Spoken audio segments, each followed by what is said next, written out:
Now to a heartbreaking story out of Elyria. One child is dead and another hospitalized after they were hit by a car. Very sad. Candace here joins us live from Rainbow Babies and Children's Hospital, where the one boy is recovering this morning. Candace, what else do you know? Good morning, Danita and Dave. So what we know is that two friends, they were riding their bikes on Saturday together, and that is when that crash happened. We do know that one of the boys, a 10-year-old, is hospitalized right here at Rainbow Babies and Children's, but sadly his friend, Bryant Tide Bartlett, died. Now, Elyria Police, they say the crash happened on the 100 block of Burns Road just before 6 p.m. on Saturday. That's when the driver of a Jeep SUV was traveling east on Burns Road when police say it appears they attempted to maneuver around the two boys who were riding their bicycles.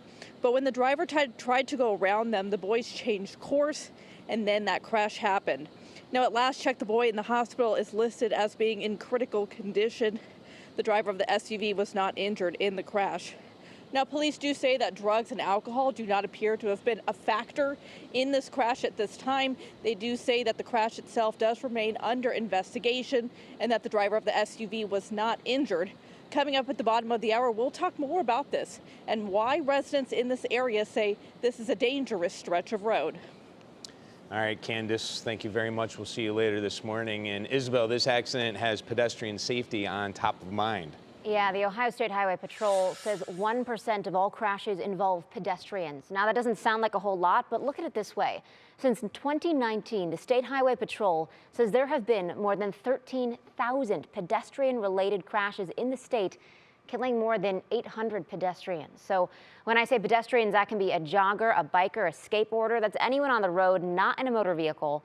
And with the beautiful fall weather, kids getting on school buses, fewer and fewer daylight hours, and of course Halloween coming up, this topic is top of mind, especially close to home.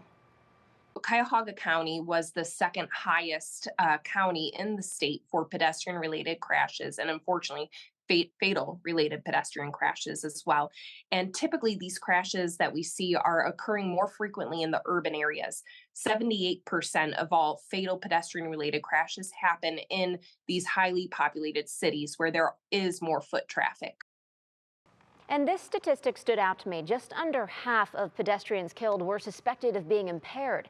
The State Highway Patrol tells me if you're too impaired to get behind the wheel, you could also be too drunk to walk home. So again, even if you're trying to do the right thing, you think you're going to ditch the car, maybe, try to walk home. If you are walking on a busy road, if you're walking after dark, maybe you're, not following traffic signals, that could be dangerous too. Yeah, so Isabel, what do we need to know to stay safe? Yeah, so if there is one, make sure that you are always using the sidewalk. It's much safer than just walking in the roadway. Make sure that you are wearing bright, reflective clothing or you're carrying a flashlight. Don't bike or walk distracted. And this is a big one too. Make sure you can actually hear the traffic because we know everyone has the AirPods, they have the headphones. So being alert and aware of your surroundings is so important these days. Yeah, that is a really good point. Yeah. All right, Isabel, good tips. Thank you.